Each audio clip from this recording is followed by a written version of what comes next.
Hello দোস্ত, তোমরা কেমন আছো? আশা করি তোমরা সবাই ভালো আছো।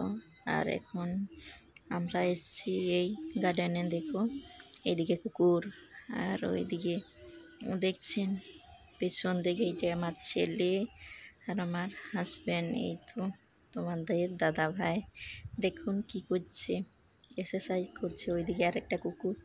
আমরা যখন এই ব্যায়াম করছি তখনই আমাদের পিছনে দৌড়ে আসছে। দেখুন তোমার দাদা তোমাদের ভাইপোটাকে শিখিয়ে দিচ্ছে। দেখুন, প্রথমবার আমরা ওনাকে নিয়ে গেছি, এখন তো পরীক্ষা শেষ আর অ্যাডভান্স পরীক্ষা এখন দেরি আছে, তার জন্য বলছি চলো একটু ওইখানে। আর এখন যাওয়ার টাইমে দেখছেন রাস্তা, এই তো ওইখান থেকে আমি একা একাই আসছি আর ওরা পিছনে পিছনে আসছে। আর এইদিকে দেখো পুকুরটা একদম শুকিয়ে, অনেক দেখি জল আছে, রোদ্দুর জন্য ভালোভাবে দেখা যাচ্ছে না।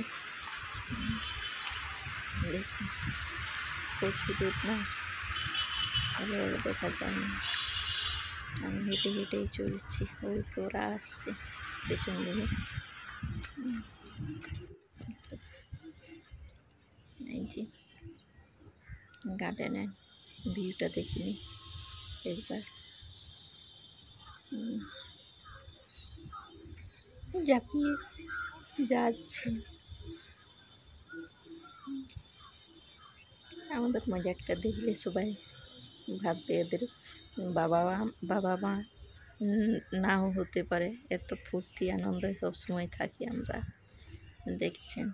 আর আমাদের মধ্যেই হাসি মজাক হয়ে থাকে, আমার বেটার সঙ্গেও আর বাবার আমার সবার হাসি মজা। আর ছোটোটা প্রচুর রাগী, কোনো কিছু বললেই রেগে যায়, এক ঘুড়িতেই রেগে যায় ছোটোটা। দেখছেন এখন এই তো উপরে পুকুরের ওই দিকে পাড় দিকে যাচ্ছি আমরা, দেখছি।